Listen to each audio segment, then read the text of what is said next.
hi tu te vo in hi July di som hi pakua tho tan ni ni ven hin ai ol ken do na i video ron chu hi chuanin ni som ni pakua ni to khelo mai thei o ani ka ring lo dewa kan edit man lok lo wanga chumni wang chuan ni lai ni ti velte le adang te pon mai thei ha mi lo thiam zon nia voin chu phom chei deuh leka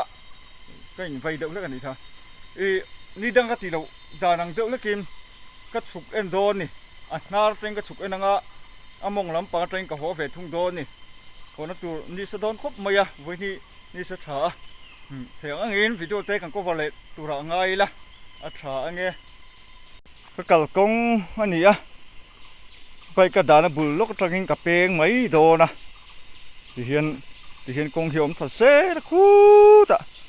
thui ni hian vei la mai ka peng tha nga ta hian peng khadon ni sei holam pang kong ang phut mai khu bermut maya ako ve de rala akhuanim chuk thanga khut tanga thui vak lo akhuanim ai ot ka china kor chu olo omta ni ti lo re har ramai te tang pon fiata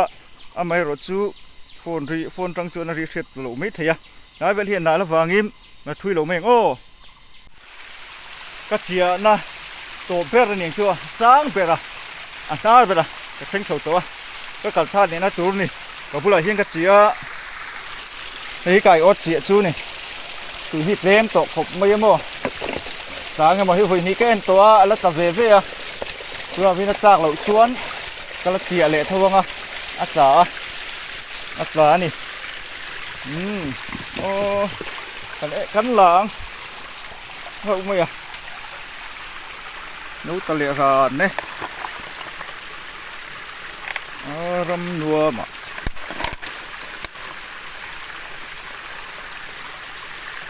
về rẻ này liền nước tục lộc vá liền chứ mò nó sẽ lạc đua lên nè nó lồm ôm thế mấy nó chia liền bye bye tụt te RHP nia lùm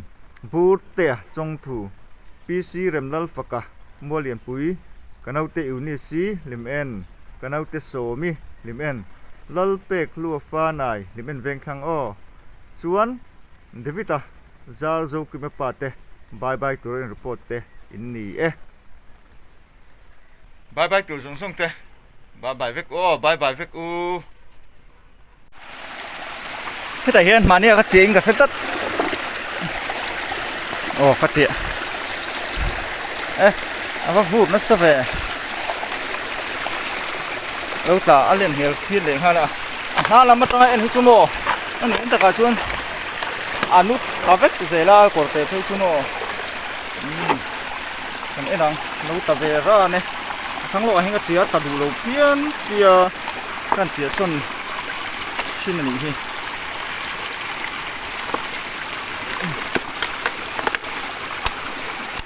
nó lên này là khục mấy á thì hiện cái tiếng xuân nói số ắt sẽ nói nó sẽ ha này ba ngày khóc này phiêu này con sẽ phải lóc này đi đúng rùn mấy đi cũng về hay sư mồ đi tụi này cho xe nói nó sắc khóc mấy lộn một hơi về thì lại hi chỗ này cũng bắt đầu xí lại về hi cũng bên này hiện chia na rem tăng ngang xí đâu kan chia lùi về lắm mồ ta lùi chuan số là ngay nghe ăn lại chứ mồ thì đúng cái là cân là mồ số nó tụt lại hiểu vang xí mồ anh ta cả chứ ta là vang rem ta là mà lo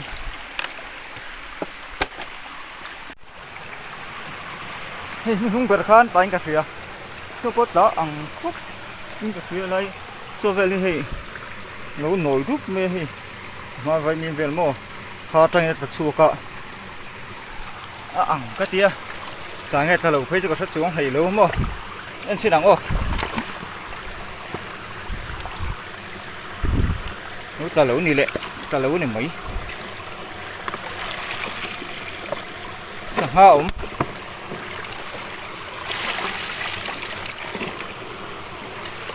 liền vắt lâu trời hiếm mò ta lâu ai chuan trái trở về nghe à liền nó tục lâu nỉ hiểu alo lắm thâu thâu cắn chia lẻng khu lại khuôn cái gì ạ ta tụi cái đinh thuyền xe mò vui ní cái tôi là vậy ní của mọi lai viện vô hết ta đủ tiền đấy này hôm dẹp bỏ phải đâu tôi hết ta đủ lệ chuốn cái xuân tuang ngày hôm tôi đâu xuân nào cả vô vật chơi ta lẩu chuốn cái xuân nghe nghe ăn chơi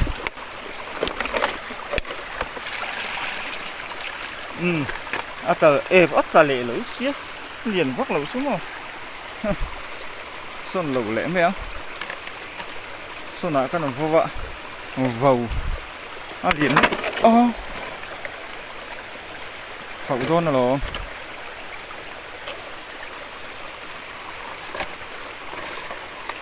liền lúc tục lẩu lạc gỗ chẳng xuân lẩu phất mèo thế tại hier đến mà này cái xuân xấu cái chuyện từ thời ta phun về phim này ta hiện kia cái chuyện đàn khá cái chuyện đàn bộ cái chuyện này tội luôn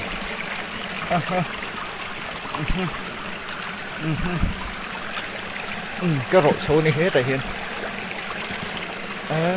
cái rổ thủ về cái rổ thế có cái này thì thật là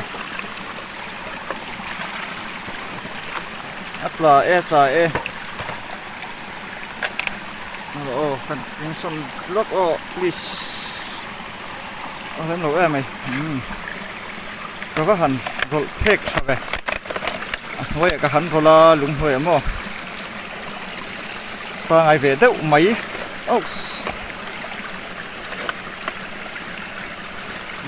thì ta ngày về đâu mấy trái lỗ mày cho con ta bị leng đồn tiêu bớt là cho chú con chuột đây à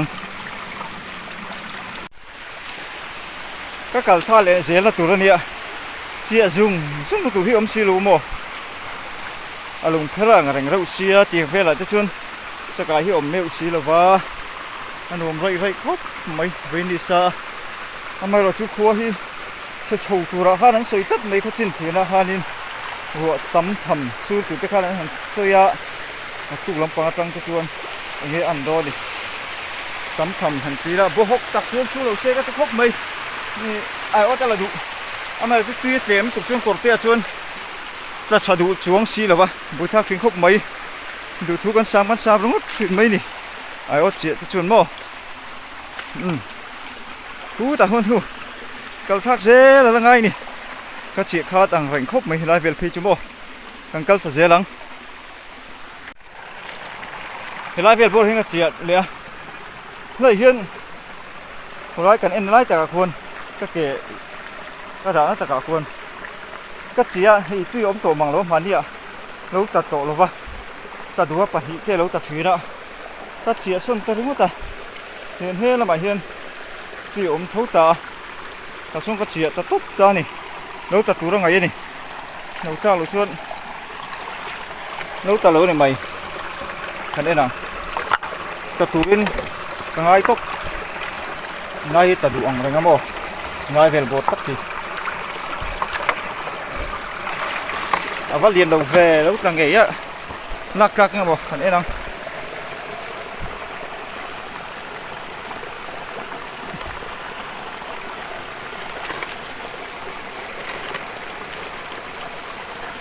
lạc vô trăng rất là nhỉ và hầu về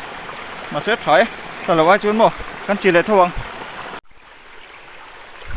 của mình hết sớm mình ta trả đủ đầu tất là này cùng mà các chị là hôm đầu độ bực này sự kiện phát thả là nia này của mà các chị không ô cứ nói chuyện dù lại thả là mang dấu đầu ta ta trả đủ đầu tất mấy phố hàn phá vàng chấu xe ta trả đủ mấy tuổi là ngay là ruột tí tiền ta trả lấy xe mà phát hiện phạt chứ lợi mấy nó cái đến to nhau nó liền cái tí số liền này mấy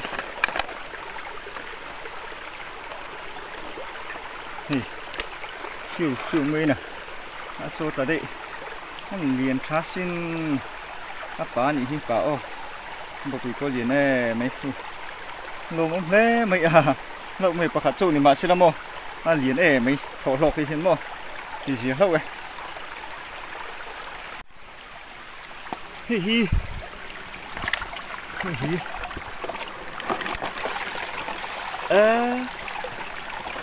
các chú ta thấu anh để sợ vui chắc sẽ chú lút lại chỗ vui chắc sẽ lút chú nó cho sẽ lút lâu cụ lâu bấm hơi vậy làng ô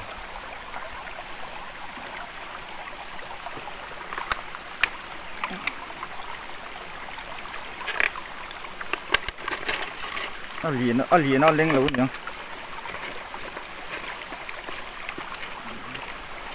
này liền lúc tụt nó siêu mấy lắm này siêu mấy nó lâu về mà sẽ chia thịt đó lâu ô đã không lâu mình thôi vậy khua đủ lẹ sót khúc này tổ phiêu mà đi khăn đủ hết lên mà xong trả hiền khăn hiền thôi non thả về lẹ nói về là thì phùi vét của mày tập mà đủ cái khát tết thì hiến giá mà sẽ lồ mắm thôi nhưng khát tết là bao nhiêu mà cả lồ ai chun lồ mình chừng ruột khổ ai chun mà lên kiểm huế nia còn là hình mô tết tụi lầu anh liền ô vào lém lầu bốc à trước hết cả bucket keng về tổ là thì hay chú cần chùa lấy đây à hay đi cho tận thế như trò cái thì cái mỏ máy rồi chứ chúng là tắt chúng mình mỏ tiêu cái đi vàng cái lấy cái bò tiêu trên hết cả tiêu lết trên vàng hiên cái lầu mấy sữa này chưa mình sẽ kiếm rồi cái trong số ta cái bún sôi thì ngồi rồi có tiền lằng thì lầu mấy mình lệ khám vào đủ xe hiểu qua ngày xưa mình lệ khám có đủ xe mà lầu này lạc đủ lầu tiền đấy nên cái chúng tôi ăn chua lệ tôi chuôn ông diễm lầu lúc tụi cá lại cái hồ chấu nó tụi nó nè mà chứ tụi nó chuôn nó mà rồi chú cái hồ chấu đó là vắt thằng ạ người mông là mà cái chiều thì nó vàng in mà cái chuôn tài hiền người cái bột thật thì nó cái chấu ăn thì nó thằng làm bằng mì cái nó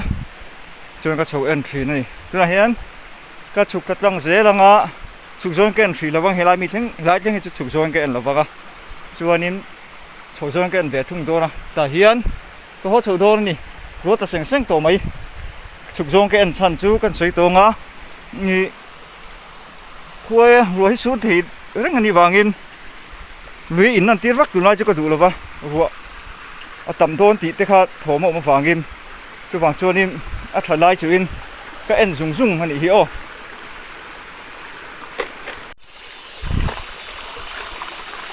rồi xuống ra có vật lý thì đúng không hàm về lại đâu hết cả cái này thì với nó tác thật rất bẩn thì anh ta hey apa đã cho lại chú ấy dùng bẩn thì khu thao tủ đó nè phải đây ăn anh chú đã thấy đó cho phải đây ăn cút này có phải đây ngay hey tôm nó sao mày ba ngày lệ sè lệ mày đúng hùn mày tôi thấy thao tủ rồi nè nó lồng mắm hậu đánh xìa láng tại hiên rùa hàn phải lệ ta hi ta về đủ phục mấy ạ nghe với hiền đó thì ta thao lầu ría ta thao mấy mò ta cứ đối toán cái gì ta khát nghe chung mò như thế chuyện sao lại ăn rồi ạ thật với toán cái gì còn kia là bốc ăn còn kia chứ mấy tệ sao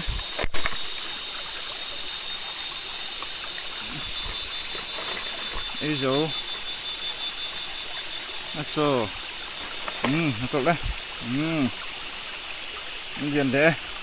qua ngày lễ lậu mày lẩu ống lậu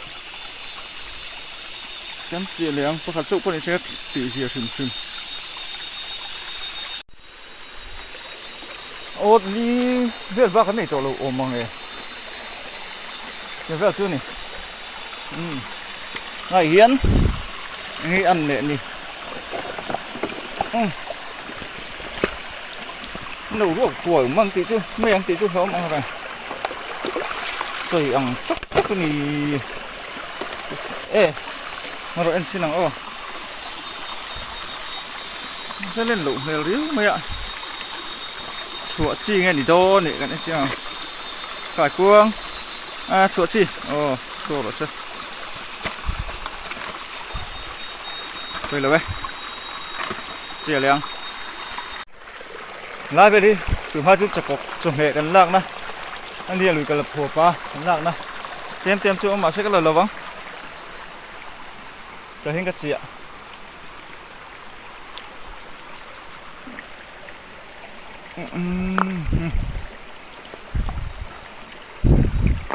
từ khi vậy khát pa ngay về tới bên ruột hẳn siêu sệ ruột thứ hẳn xám mấy là chua nên attack về để đủ đậu cần ring à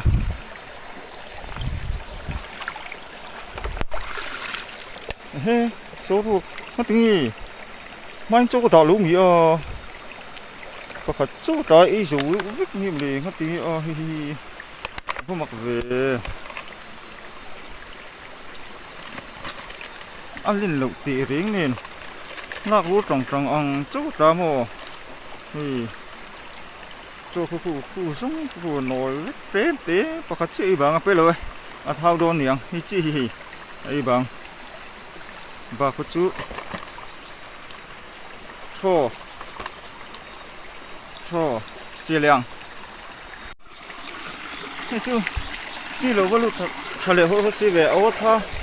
ngay về cái chỗ nên cho chú chuột tiền mấy hi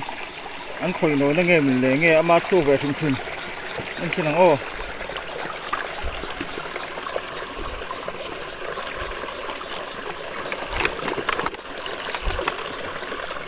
liền đầu té in là lâu chụp nói về niang à nó lên lúc tục này lậu thất cho chú ấy chú mấy bạc hạt chú lộ này thì cái gì ấy bằng mồ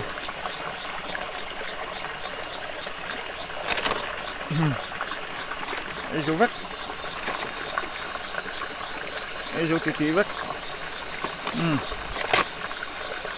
đấy liền lúc tục luôn ấy té nè lộn ôm mày ôi ăn điểm chưa thêm chút ôm này chút phần tí ra hắn làm ta về ú cả nó chúng ta xung đủ đấy rồi hi mà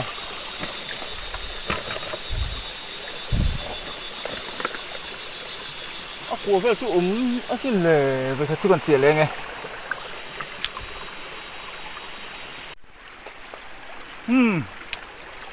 với chú còn rau quỳ lệ lúc tục đó là ăn lẽ mấy hi là sna ninh cái gì cần là kim thì là khan ốt thùng về chỗ mình cái gì attack về nó mà nhiều tác lâu lệ phía trên mà hi mà ta lâu tắc này mi thay muốn ạ cái hố chua hi bà biếng hi rai liền tra cur xin hi khóc mấy cùng bó trà ê khẩy anh cần hơn anh là cái nụ bánh tính mất tăng hi mò cũng liền tra khóc mấy bó cá rai po liền à rai bù luôn mấy hi bây giờ liền tra khóc mấy hi biết bao số ê ông phụ luôn mấy bài biếng mò hi người muốn tăng lạc mò liền em mày chứ nó phụ luôn mấy nè bài biếng mò bài biếng đó bài biếng cũ này hi bài biếng cũ he rồi chú bal đol tham bù lốc à chi ngay này tham mình ta ni là chú sale tổ mấy xia mò ăn thua mun tê bột bồn mun tê bộ bồn tên thủ tê rễ ngắn tê sáng sáng thay muốn này biệt lối thế bao lâu mà cái sầu dê là hết lại thay muốn với cái này thì chúa nên khi lại tham lỗ lần tết tết chắc là hiện cái sầu dê đó này khi tại khi trong pôn bay đàn chú khi ta là này cái là tụi là thui khóc mày lùm pep pep đó này lùm đó này tất cả tan thà đó thà nó thà đó này cái sầu dê là ngã bực bồn lâu ra nil mấy hi bực bồn ra nil ra nô là parte polo mà hi thay mình này hi chú nuông nó tăng trọc té tại hiện mặt sập bụi té biệt lối cả rồi mà ăn thua muốn ăn đậu bể mình cái gì lại chứ mà ăn thua tắm bể này hi rồi đây cái sầu dễ lòng ô